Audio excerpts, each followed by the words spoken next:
Tá ótimo. Ah, então tá bom. Bom, antes de mais nada, eu tenho que agradecer ao Franklin, né, pelo convite, né? Tantos nomes existem na nossa fissura e lábio palatina e ele me deu a honra de fazer essa live falando especificamente com relação à fissura bilateral. E eu gosto muito de falar sobre fissura bilateral. Acho que a fissura bilateral é uma entidade à parte, né? Para aqueles que conhecem a fissura e tratam dos fissurados sabem que o bilateral é muitas vezes o nosso calcanhar de Aquiles, né?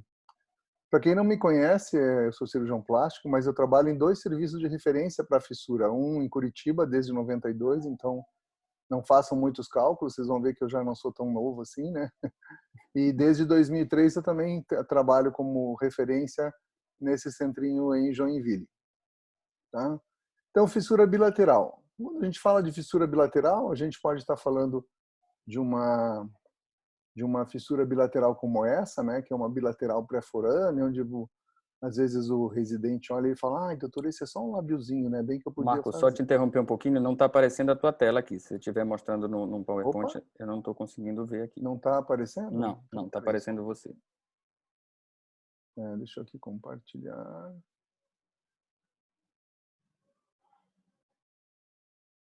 Sim, agora sim, perfeito. Agora deu? Deu sim. Aí? Ótimo, perfeito. Beleza? Então, Beleza. já falamos o que tínhamos que falar, né? Então, aqui agora falando sobre um pouquinho sobre essa fissura bilateral. Como que eu faço para tirar a imagem aqui do ladinho, Franklin? Acho que deu. Aí, deu certo. Então, falando de novo de o que a gente estava comentando, né? A fissura bilateral, ela pode ser só uma fissura incompleta, atingindo os dois lados, mas ela pode ser assimétrica, onde você tem aí uma fissura incompleta de um lado e uma completa do outro, né? Muitas vezes esses pacientes têm um palato bilateral. E os bilaterais transforames mais graves, com pré-maxilas projetadas, prolábios pequenos, e muitas vezes essas pré-maxilas até desviadas, né? Que eu acho que esses casos são os casos que nos desafiam ainda mais. Quase 14% dos nossos pacientes que a gente atende nos centros de referência, eles são fissuras bilaterais. E quando a gente fala de fissura bilateral, a gente está incorporando aí um número muito grande de formas de fissura bilateral, né? Seja as fissuras bilaterais onde a pré-maxila está ali encostada na maxila, mas algumas estão muito anteriorizadas, rodadas, né? Seja para o lado direito, seja para o lado esquerdo, né? E às vezes fissuras bilaterais onde a pré-maxila é muito pequena e o prolábio também é muito pequeno, onde aí a gente tem um dos maiores problemas que a gente tem para resolver para não ter necrose ou perda de um tecido que já é muito pequeno, é quase ínfimo, né? Quando a gente fala então de fissura bilateral, a gente tem que pensar que existem deformidades distintas, né? Existem diferentes abordagens, né? Eu acho que pensando na fissura bilateral, você tem que pensar na pré-maxila, pensar no prolábio. Então, uma coisa que o George sempre fala e que a gente também repete e até já colocamos num artigo de um livro publicado é que a fissura bilateral ela não é uma fissura unilateral dos dois lados. Claro que uma das principais razões disso é a questão da pré-maxila e a questão do prolábio, né? Você precisa tratar essa fissura de uma forma diferente, né? E esse tratamento multidisciplinar quer dizer que quando você faz um lábio bilateral, você tem que pensar no lábio, na pré-maxila, no nariz, no crescimento facial, na ortodontia, na enxertia óssea alveolar e assim por diante. Então, tem que pensar em tudo isso, não é só operar o lábio e achar que o resultado estético está bom, quando na verdade por trás disso tem outras implicações, muitas vezes mais graves do que só a estética do lábio, né? Então, fissuras bilaterais onde o prolábio é grande e a pré-maxila está numa posição um pouco mais adequada é uma forma de tratamento. Quando a pré-maxila é pequena e o prolábio é pequeno, é outra forma de tratamento, né? Esses bilaterais muitas vezes vêm com esses dentinhos aí que são os dentes neonatais que devem ser retirados uma vez que não tem função. Quando as fissuras são incompletas, como casos como esse menino aqui, onde você tem às vezes um prolábio até um pouco mais curto, mas esses são casos que eventualmente você pode fazer uma cirurgia em tempo único, né? E o nosso tempo único da cirurgia do bilateral normalmente é a técnica do Spina, né? Minha preferência sempre foi desde o início da minha formação, né? E o Spina tem lá as suas formas de tratar com adesão e também tem a forma de tratar como um tempo único, que se assemelha muito ao tempo definitivo pós-adesão labial, né? Então, uma paciente que vem do interior, uma indígena, onde de repente seria mais tranquilo, poderia ser feito uma adesão, mas por uma questão aí até social foi feito um tempo único. Então, resultado adequado em termos de volume de lábio, forma de lábio, né? E na técnica do Spina, a gente normalmente realmente deixa um filtro labial um pouquinho mais largo, né? Um outro resultado, esse é um paciente mais antigo, né? Mas veja que um prolábio pequeno, bem pequeno, onde a gente consegue, com a técnica do Spina em tempo único, resolver com uma cirurgia só. Esse é um caso ideal, né, onde você tem um paciente adulto, né? E você precisa fazer uma cirurgia para resolver o problema de uma vez, e você faz esse tratamento cirúrgico com essa técnica que a gente explicou. O que eu queria salientar aqui nesse caso é que vocês deem uma olhada na proporção que existe entre o lábio superior e o lábio inferior. Isso é uma discussão muito grande que que eu vou fazer depois com vocês, quando a gente fala de cirurgias em tempo único, cirurgias únicas em pacientes com fissura bilateral, né? Muitas vezes vocês vão enxergar cirurgias que aparentemente, esteticamente, o lábio está bom, mas que são lábios onde a dimensão entre o lábio superior e o lábio inferior é muito inadequada, né? E fazendo a cirurgia com esse tipo de técnica, a gente preserva uma boa quantidade de tecido, tanto do prolábio como do vermelhão, e a proporção entre o lábio superior e o lábio inferior é adequada, é quase praticamente normal, tá? Claro que casos como esse, de crianças que nos chegam com uma idade um pouco mais avançada, 8, 10 anos de idade, você não vai fazer uma adesão e depois fazer um tempo definitivo, né? Então, nesses casos que seria uma exceção para nós, a gente acaba fazendo um tempo único, mostrando que a técnica do Spina, ou a tática que o Spina tem, ela funciona também para você fazer uma cirurgia num tempo único só. Então, o Spina é sempre adesão. Não, o Spina também tem uma forma em que ele faz o tratamento com uma cirurgia só, né?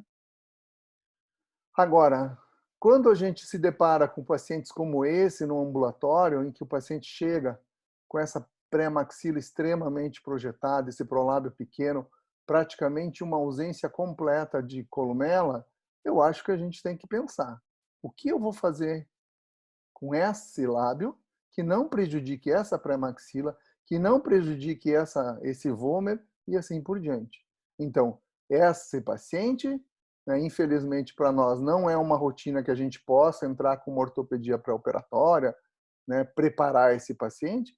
Então, muitas vezes a gente tem que lançar a mão de um tratamento que para nós normalmente é a adesão labial, que vai funcionar para nós como se fosse uma ortopedia pré-operatória, né? Mais uma vez, pensar em pré-maxila e prolábio, né? A gente não tem nenhum problema em fazer uma adesão em 2 tempos se essa pré-maxila for muito rodada, né? Quando a pré-maxila é muito pequena, a gente tem que realmente preservar o máximo possível, porque qualquer pressão que você faça numa cirurgia do lábio vai interferir nessa pré-maxila que já não tem força para crescer, né?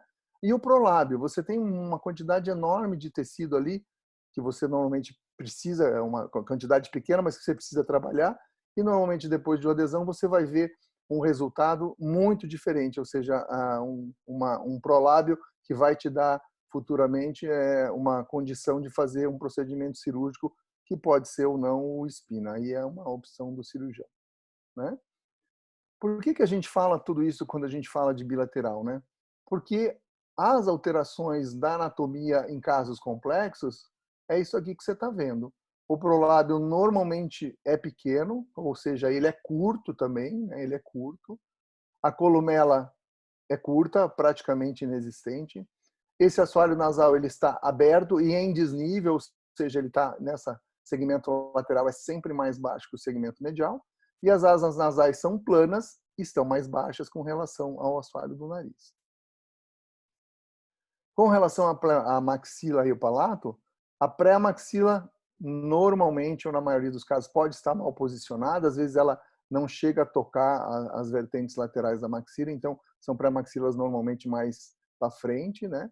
E os segmentos maxilares, eles estão desalinhados e desnivelados. Então, normalmente esse maxila está girada para cima e está desalinhado. Então, eu não acredito que você vai conseguir fazer tudo isso com uma tacada só, né? Não existe essa competência toda, né? E a fissura de palato, eu me lembro, muitas vezes você botar o abridor de boca, olhar aquele palato e falar, meu Deus do céu, que fissura grande, porque as fissuras bilaterais normalmente são fissuras amplas de palato, seja no palato duro, seja no palato mole, né? Bom, quando você pensa em operar, em tratar, uma filosofia de tratamento, um objetivo de tratamento, a gente pensa na função, né? Função do músculo orbicular, função do lábio, função da mordida, a estética, né? Não temos sempre que pensar no crescimento facial, e isso é uma das diretrizes das cirurgias da fissura, né? Pensar no crescimento facial, né? Se fazem muitos trabalhos e muitas pesquisas em cima do que é melhor fazer para os pacientes com fissura, pensando normalmente no crescimento facial, né? Vamos levar em conta o número de cirurgias, mas assim, eu tenho uma ideia que a gente colocou aqui em vermelho, que é resultado a longo prazo. Se eu precisar fazer mais cirurgias hoje, com anestesia adequada, com procedimentos adequados, eu acho que não tem nenhum problema, né? E é claro, esses pacientes você tem que ter para eles uma qualidade de vida, ou seja, a cirurgia tem que trazer para eles a médio e a longo prazo uma boa qualidade de vida, né? Aqui mostrando esse paciente com uma pré-maxila projetada e rodada, e o mesmo paciente aqui com resultado aqui a médio prazo, não a tão longo prazo, mas é um menino já que tem a idade aí de uns 12, 13 anos de idade. Qual seria o melhor protocolo para fissura bilateral, né? Então, eu acho que depende muito do tipo da fissura, né? Do tipo da fissura. Então, como a gente já falou, fissuras incompletas, as bilaterais que um lado é fechado, outro lado é aberto, você tem como tratar de uma forma um pouco mais conservadora, um pouco mais agressiva. Mas as cirurgias, as fissuras maiores, você tem que repensar. Eu acho que a experiência dos cirurgiões, né, ajuda muito. As fissuras bilaterais, elas são difíceis de serem tratadas, né? A experiência vem aí também com a questão do tempo que você trata, ou seja, você vai operar esse paciente com 3, 6 meses e você vai terminar lá na frente com 18 anos de idade. Então, acho que isso é muito importante, né? A gente, pela idade, pelo tempo, a gente já tem muitos pacientes nessa idade aí, né? As técnicas que você vai usar. Eu vejo, às vezes, casos que chegam para a gente no ambulatório, ou casos que a gente vê, às vezes, em missões cirúrgicas da Operação Sorriso, de técnicas extremamente inadequadas, técnicas muito antigas que, né, quem faz fissura só ouviu falar de ler no livro, e você está vendo lá um paciente de 7, 8 anos de idade com uma técnica realizada que é uma técnica extremamente inadequada. Então, acho que, além de tudo, você tem que escolher uma técnica boa para tratar essa fissura bilateral. E pensar no resultado a longo prazo. Pensa como vai ficar teu nariz, como vai ficar teu lábio, como vai ficar tua mordida, a função de tudo isso e o crescimento lá na frente, né? Não queira fazer tudo isso, resolver tudo isso até os 5, 6 anos de idade. A gente tem uma curva de aprendizado muito grande, né? Muito grande, são 28 anos de experiência, mais de 9.000 cirurgias realizadas, né? E eu tenho, assim, muitos colegas que me ajudaram nessa trajetória, né? Me mostrando os caminhos mais corretos, né? Então, aqui só o Dr. Nivaldo e o Dr. Diógenes, que são aí um dos pilares do nosso conhecimento e da nosso tratamento com relação à fissura lábio-palatina, né?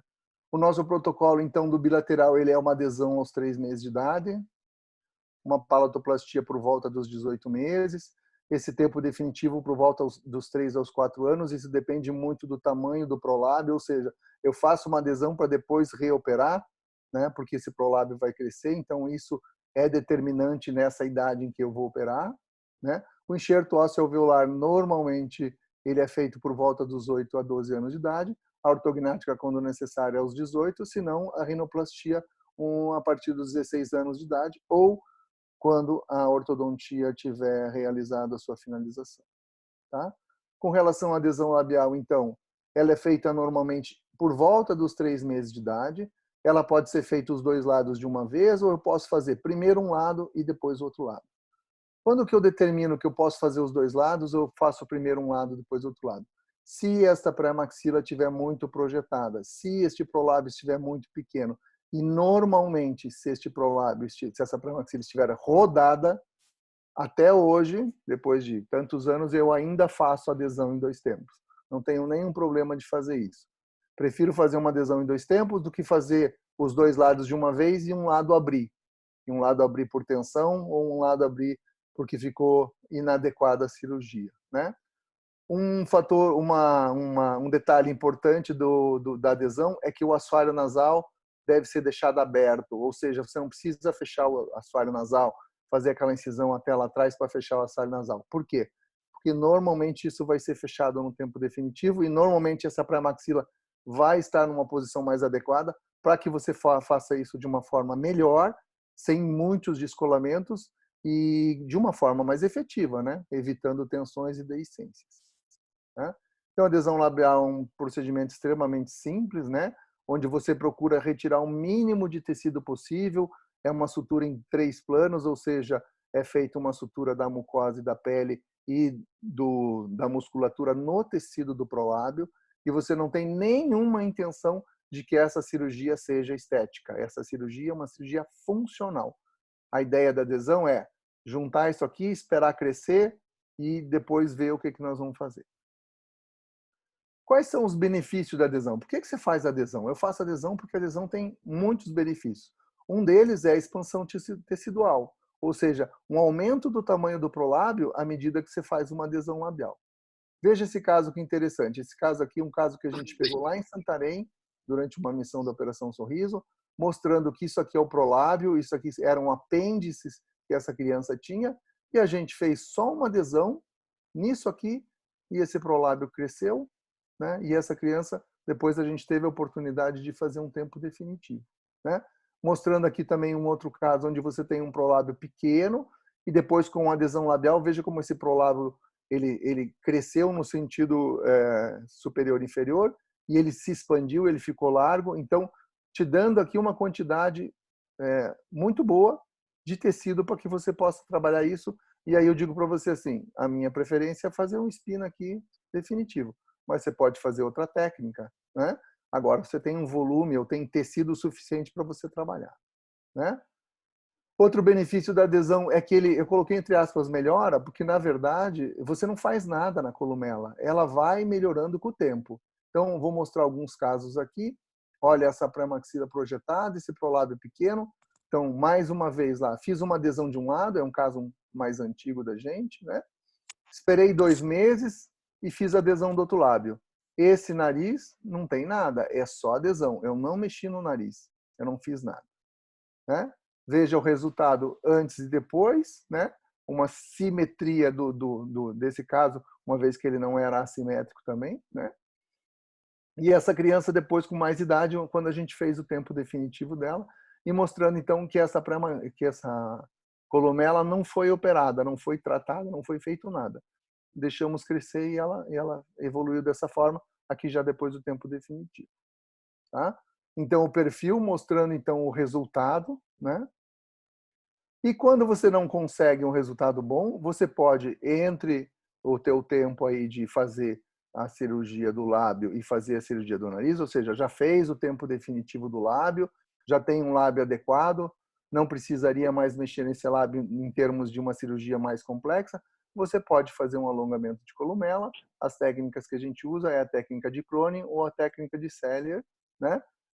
E aí você ganha só columela. Então você alonga a columela. Então, independentemente de você conseguir ou não columela, fazendo só adesão em tempo definitivo, você também pode programar nesse teu paciente um alongamento de columela, né? As indicações hoje para mim do alongamento de columela são pacientes que têm dificuldade respiratória normalmente por válvula nasal externa. Então, a narina é muito fechada, porque a gente não mexe no nariz, nem na adesão, nem no tempo definitivo. Então, às vezes, eles têm essa dificuldade e você pode fazer esse alongamento de columela e aí, às vezes, também, pela técnica do Cellier, mexer um pouco nessa válvula nasal externa. Outro benefício da adesão. A adesão, ela faz uma correção da pré-maxila, né? Evitando um maior colapso, dando menos colapso e também diminuindo a chance de você ter necroses e atrofias de pré-maxila. Então, assim, imagine uma pré-maxila desse tamanho, onde você vai ter ali incisivo central, às vezes, né? Tem uns laterais, né? Em alguns casos. E você tem uma necrose desse tecido. É praticamente uma sequela irreversível, né? Então, a nossa indicação da adesão nesses casos faz adesão aqui desse lado. Eu gosto de fazer desse lado que é mais rodado, né? Eu acho que isso exerce uma pressão e essa pré-maxila ela acaba rodando para o lado de lá. Vocês podem ver aqui nessa outra foto. E aí, os dois lados fechados e depois o tempo definitivo. Então, esse rapaz aqui, ele não tem nada no nariz. Ele tem só lábio e adesão. Ah, mas aqui a columela dele está curta. Tudo bem, eu posso alongar no segundo tempo. Veja, então, a preservação da pré-maxila, né? Claro, existe um colapso aqui que vai ser tratado com expansão, com enxertia numa sequência, mas veja o resultado da preservação dessa pré-maxila, o que é extremamente importante se você está pensando em crescimento facial e se você está pensando em ortodontia na sequência, né? Um outro caso bem semelhante, então a pré-maxila já um pouquinho mais rodada e desviada, um prolábio não muito pequeno, mas um prolábio bom. Mesmo esquema, adesão labial bilateral e tempo definitivo. Veja como essa pré-maxila está encaixada na frente. Existe um pouco de colapso aqui que vai ser tratado depois com expansão. Mas veja essa preservação dos tecidos. Você ter mucosa palatina, você ter uma boa pré-maxila, né? Então, para você fazer aqui um enxerto, fica muito mais fácil. E olha como era o caso do menino. Né? Mostrando aqui também o resultado de perfil do lábio, né? Quando a gente faz essa técnica aqui. Existem casos que você não consegue esse sucesso todo, né? Vamos falar das dificuldades também, né? Paciente que você fez adesão de um lado, aí você fez adesão do outro lado, infelizmente não evoluiu bem, né? E ele ficou lá com uma pré-maxila isolada na parte anterior. E aí, qual seria a opção nesse caso? A opção nesse caso é uma reposição da pré-maxila. Então, aí nesses casos, vai se expandir essa maxila, né? Para poder encaixar. E aí, cirurgicamente, você vai ter que repor essa pré-maxila, fazer um enxerto, colocar as goteiras lá e fixar essa pré-maxila com enxertos ósseos. Tá? Então, um caso assim que foi feita essa reposição da pré-maxila, o pré e o pós-operatório, o resultado a longo prazo, né? Então, mostrando aqui essa menina que hoje já deve ter mais de 18 anos, né? Ela era uma bilateral, ela repôs a pré-maxila e depois a gente fez o tempo definitivo. Ela acabou perdendo um pouquinho o segmento e a gente indicou para ela fazer a reposição da pré-maxila. Se ela tivesse vindo um pouquinho antes, talvez, né, a gente tivesse feito um tempo definitivo e tivesse aguardado para fazer essa reposição mais para frente, né? Mas nesse caso foi a opção que a gente deu para ela. Tá? A nossa palatoplastia é uma palatoplastia que também é diferente, né? Então, quando você faz um palato pós-forame é de um jeito, unilateral é de outro jeito, e de acordo com a diferença dos palatos, a gente faz um outro procedimento. Então, como que a gente faz no bilateral? 18 meses, porque eu normalmente aguardo o crescimento, a adesão é feita ali por 3 meses, 3 aos 5 meses. Essa criança cresce, essa maxila, esse palato todo, ele acaba ficando um pouco mais estreito. E aí, qual é a tática para você tratar? Então, veja que, né, sempre tem esse vômer aqui isolado, essa pré-maxila aqui. Então, a gente faz assim.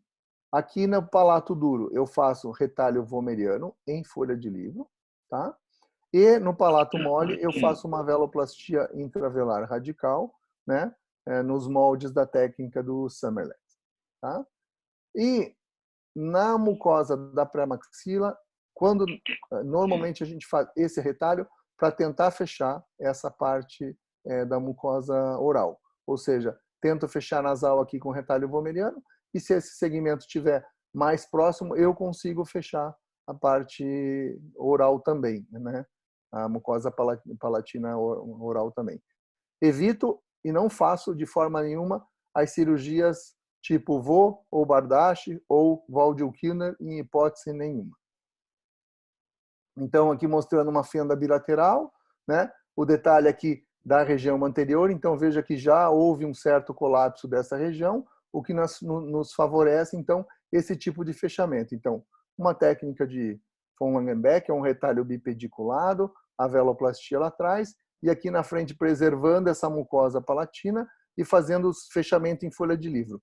Esse fechamento da mucosa oral nesse nível, ela é feita até quando você consegue. Não faço a liberação aqui para trazer todo esse retalho para o meio, porque eu acho que isso é extremamente prejudicial, né, no crescimento facial. E aí temos aqui então o resultado depois de um tempo, né? Aí ele estava aí indo para fazer o tempo definitivo e a gente mostrando como nesse caso se preservou todos os tecidos, né? A pré-maxila, a mucosa da bucal e a mucosa da pré-maxila, favorecendo futuramente também a expansão e os enxertos ósseos, né? Um outro caso para mostrar também, então tá lá uma adesão labial, pode ver se lábio é só uma adesão, né? Veja o vômer saliente, então esse retalho em folha de livro ele é muito fácil de ser feito, né? E ele é bem tranquilo. E aí, como existe esse colapso, você tem esse favorecimento de trazer essa mucosa palatina oral para fechar, e aqui a gente conseguiu fechar em 2 planos. Então, nesses casos, o fechamento está completo. Eventualmente, você não vai conseguir fazer isso de uma forma efetiva. E aí tem uma segunda tática, que é fazer esse fechamento no tempo definitivo, né? Então, o tempo definitivo do lábio bilateral, a gente faz por volta dos 3 aos 4 anos, né? A ideia era que se fizesse o tempo definitivo do lábio na idade pré-escolar, né? Hoje a idade pré-escolar é 1 ano de idade, né? As crianças estão indo para a escola muito cedo. Uma coisa importante no tempo definitivo é que você vai fazer a reconstrução do teu lábio, diminuindo um pouco aquele teu prolábio que ficou grande, né?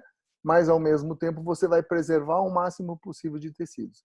E normalmente nessa idade de 3 ou 4 anos, você já teve uma expansão adequada do teu prolábio, podendo fazer uma reconstrução adequada do teu lábio, né?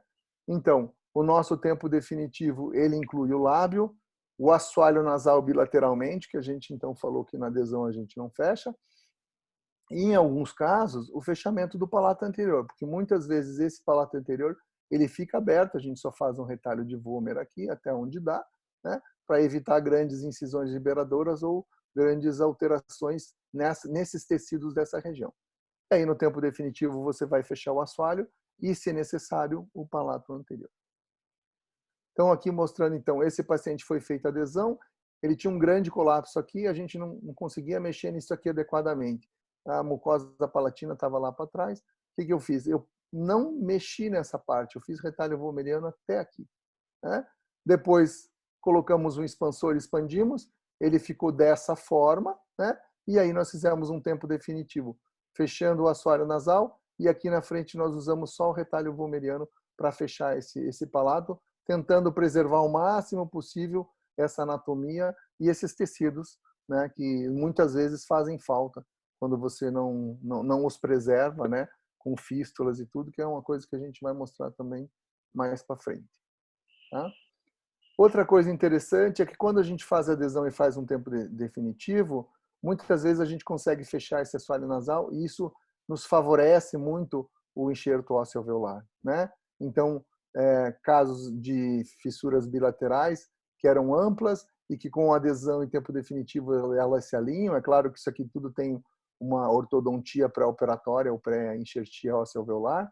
E aqui a colocação dos enxertos e aqui mostrando uma Conibin como esses enxertos ficaram adequados nesse caso de bilateral, né? Então, alguns casos para exemplificar o tratamento do bilateral com adesão, então aqui uma adesão bilateral e depois um tempo definitivo, né? Aqui um outro caso, então, também uma criança bilateral, mas assimétrica, faço da mesma forma, adesão bilateral e tempo definitivo. Então, veja que essa dimensão entre o lábio superior e o lábio inferior, eu acho muito importante, né? Resultados a médio prazo, então, veja aqui, uma criança com prolábio pequeno, uma pré-maxila projetada, uma columela praticamente ausente, né? Uma adesão labial, né? A pré-maxila ainda está para baixo, não tem problema, vamos lá. Esperamos, pós-o imediato, a criança aqui depois que nós fizemos já o tempo definitivo. Então, nesses casos, o tempo definitivo foi realizado e esse lábio agora, nessa posição anatômica um pouco mais longo, com a musculatura um pouco mais na posição anatômica, ele vai ajudar aos poucos, pelo próprio músculo, pela própria movimentação da musculatura do lábio, trazer essa pré-maxila aos poucos, ou seja, fazer essa pré-maxila rodar para trás. E isso é a médio e longo prazo, né? Então, mesma coisa. Vejam que os prolábios, as pré-maxilas projetadas e depois de tempo definitivo adesão, a mordida desse menino, já que ele já tem até enxerto ósseo, né? A preservação dessa pré-maxila, fazendo com que esse caso tenha uma grande tendência a ter um crescimento facial normal, né? Cicatrizes que não ficam boas, prolábios que ficam um pouco mais largos, a longo prazo você retoca, você refaz, né? Mas as dimensões do lábio são importantes, um lábio um pouco mais solto, um pouco mais frouxo, para que você tenha aí menos tensão, menos pressão em cima dessa pré-maxila, né? Tudo isso eu acho que é muita filosofia de tratamento, né? Então, veja o perfil, pré-maxila projetada, prolábio pequeno, né? Casos que antigamente, né, a gente via até amputação dessas pré-maxilas, né? Então, adesão bilateral, adesão em tempo definitivo, tá? Sem praticamente nenhum outro tipo de procedimento, sem ortopedia pré-operatória, sem nada disso, tá? Um caso mostrado, então, agora a longo prazo, um caso bem semelhante ao anterior, a adesão a gente fez bilateral, aqui eu fiz um tempo definitivo, né? Então, essa dimensão do lábio inferior com superior, né? Anatomia do lábio, então, eu não vejo esse filtro um pouco mais largo que isso seja esteticamente ruim, né? Uma vez que essas cicatrizes estão quase como mimetizando uma crista filtral, né? E veja que essa menina não precisou de ortognática, não precisou de mais nada. Ela fez só adesão, tempo definitivo, enxerto, né, ortodontia, tudo lá no CAIF, né? Esse outro rapaz também, um resultado a longo prazo, só para finalizar, quando a gente mostra os casos a longo prazo. Então, veja que um prolábio muito pequenininho, né? E aí a gente acabou fazendo adesão primeiro de um lado, ó, isso aqui é 98. Depois a gente fez a adesão do outro lado, e esse menino agora está aqui, né? Ele veio no CAIF ano passado, ele já finalizou a ortodontia, a gente está só aguardando para fazer a rinoplastia dele, tá? Então, veja aqui como está projetada essa pré-maxila, né? Veja como ele teve um crescimento facial adequado, ele não fez cirurgia ortognática, né? Ele tinha uma pré-maxila grande, então ele tinha também os incisivos laterais, né? Veja o caso dele mais de perto e veja que esse nariz, ou melhor, essa columela não tem alongamento, essa columela não tem nada. É lábio, adesão em tempo definitivo. Aí ortodontia, tudo que tem direito de fazer, enxerto ósseo alveolar, né? Então eu acho que esse nariz agora a gente pode fazer uma rinoplastia e resolver o problema dele de uma forma definitiva. Ele deve operar esse ano ainda, tá? A rinoplastia a gente faz normalmente, então, depois dos 16 anos de idade. A gente não vai entrar na questão da ortognática, que ficaria um pouco mais complicado, né? Então, claro que os pacientes que nos chegam nessa idade, mas ainda não têm um lábio adequado, isso eu acho muito importante. Você só vai fazer a rinoplastia nos bilaterais, você só vai mexer nesse nariz depois que você tiver um lábio adequado, tá? A base do nariz é o lábio. Se seu pai fazer um lábio, ele tinha um lábio ruim, era praticamente uma adesão. Esse paciente, acho que ele veio de Bauru, mas é um paciente que praticamente não finalizou o tratamento dele, né? Ele é lá de Blumenau. A gente fez um tempo definitivo e depois, na sequência, a gente fez uma rinoplastia, tá?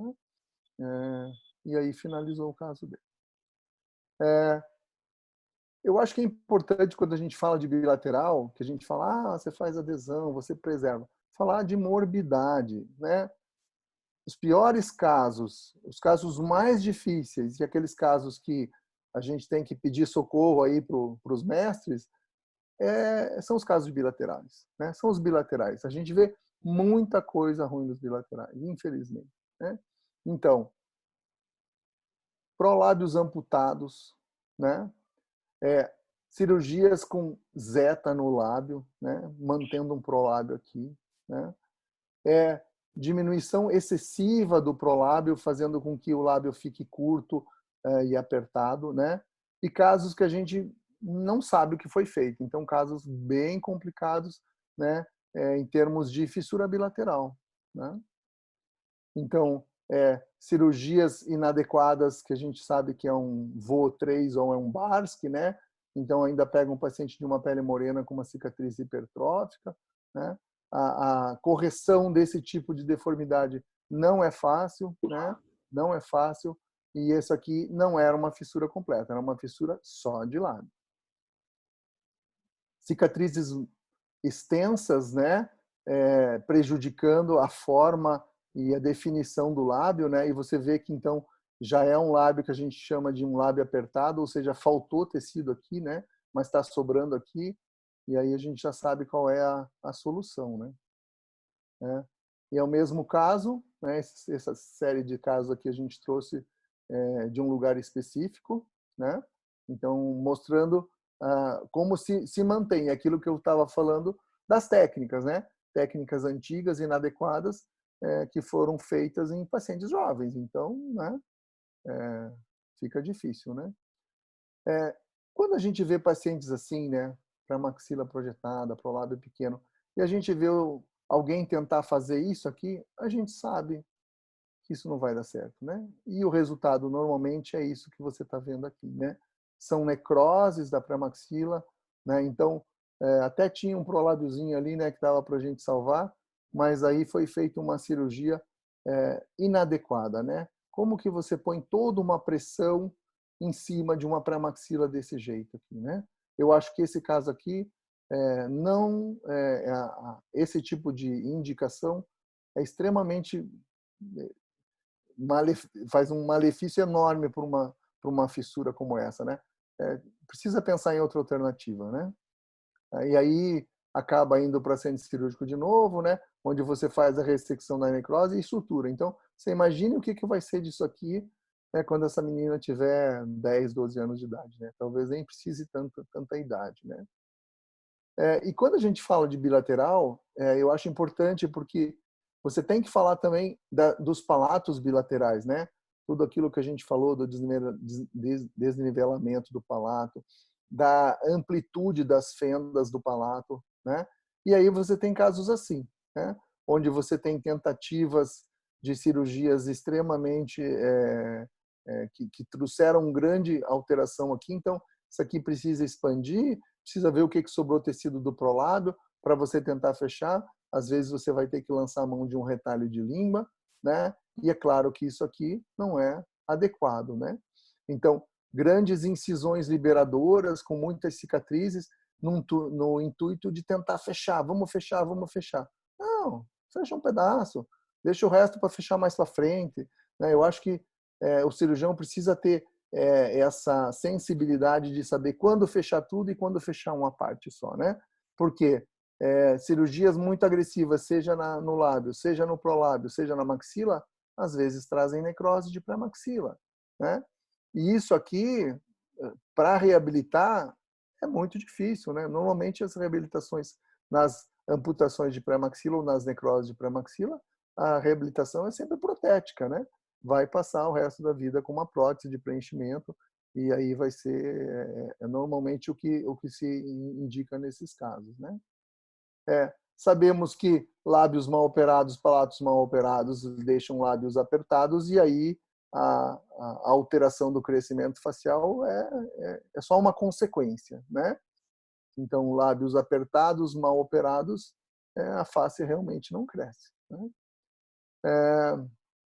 Esse dizer aqui que a gente colocou com um ortodontista como esse, quem precisa de adesão, Esse aqui é um texto do livro do Millar, né?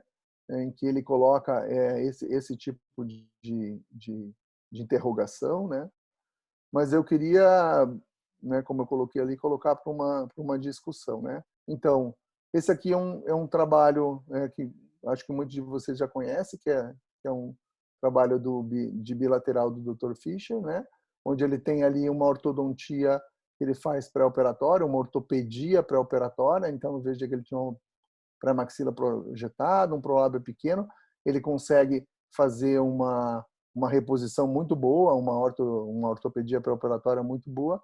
E aí ele faz isso aqui que eu acredito, né, que é a técnica dele, é quase um Mölling, isso aqui, né? E ele tem esses resultados. Então, no meu ponto de vista, né, uma ressecção excessiva de material, de tecido-são, né, de tecido-são, onde o resultado final é esse aqui. Tá? Então, a minha pergunta é, esse resultado é adequado? Vocês não acham que esse lábio ele é um lábio que faltou tecido? Né? Tem tecido sobrando aqui, tem muito pouco tecido aqui. Né? O lábio até está longo, está bonito, o nariz não está ruim, mas... Né? Então, nesses casos, eu acho que houve uma ressecção excessiva de tecidos, mesmo com uma adesão, mesmo com uma ortopedia pré-operatória, o que levou a um resultado, no meu ponto de vista, inadequado. Então, fez uma ortopedia toda e aí fez uma técnica que praticamente piorou a questão, que eu acho que vai ser pior também a nível de tudo, né? De posição de pré-maxila, de crescimento e assim por diante, né? Esse é aquele caso que a gente mostrou. Então, isso aqui, sem ortopedia pré-operatória, tempo único, pré-maxila era projetado, prolábio era pequeno, mas olha aí, ó, foi um tempo único que nós fizemos. Então, a dimensão dos lábios, eu acho que é melhor que aquilo ali, né, no meu ponto de vista. Eu acho que é importante a gente pensar nas cirurgias e nos tratamentos, né? Esses 3 casos aqui em cima são casos que foram realizados a técnica de Pitangui, né? Onde se tirava o tecido do prolábio e se colocava o tecido para a columela, né?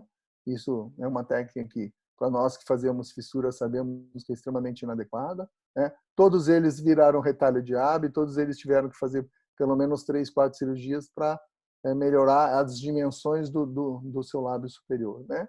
Cirurgias em pacientes que já têm outras deformidades e ainda fazem uma inadequação cirúrgica da parte da fissura bilateral, acabam com esse tipo de crescimento facial. E não podemos esquecer que complicações graves, né, acontecem muito nos pacientes bilaterais, as perdas de tecido, né, o que gera normalmente um crescimento facial ruim. E nesses pacientes a gente precisa fazer um monte de cirurgia secundária, né? E às vezes tem o que a gente coloca aqui como sequelas infinitas, né? Como que eu vou reabilitar isso aqui? Vai ser para sempre uma sequela, né? Por mais que a gente consiga reabilitar proteticamente, eu acho que isso é uma sequela muito grave que a gente acaba tendo para sempre, né? Tá? Então, para mim, o bilateral é um paciente que, mais do que nunca, eu sigo os ensinamentos de Samuel Berkowitz, que é o ortodontista, né? Que diz que let it go, ou seja, deixa crescer, deixa isso evoluir, né? A nossa filosofia é sempre preservar os tecidos ao máximo, tanto do prolábio como da pré-maxila, né? Eu penso isso também a nível de palato, então as minhas cirurgias de palato bilateral, elas normalmente procuram preservar o máximo possível dos tecidos, né? Pensar nos resultados a longo prazo, né? Você tem até os 16, 18 anos para resolver esse paciente, seja na cirurgia, seja na ortodontia, seja na cirurgia ortognática. E aí o paciente tem dos 16 aos 80, 90 anos para viver com esse resultado, né? Então não dá para resolver tudo de uma vez só. Evitar as sequelas irreversíveis, então essas técnicas que costumam se fazer, onde você faz muito, deixa o lábio muito apertado, né? Ou faz retalhos de palato, onde você depois tem necrose e você não consegue mais resolver, né? E eu acho que cirurgias parceladas e programadas. Então, eu vou fazer ortopedia pré-operatória, tudo bem, eu vou programar fazer uma cirurgia lá definitiva. mas a gente, como tem dificuldade na nossa ortodontia, na nossa ortopedia pré-operatória, a gente acaba programando dessa forma que a gente mostrou. Eu acho que tem bastante experiência em mostrar bastante caso para a gente tentar direcionar o nosso tratamento bilateral dessa forma que a gente fez. Queria agradecer ao Franklin pelo convite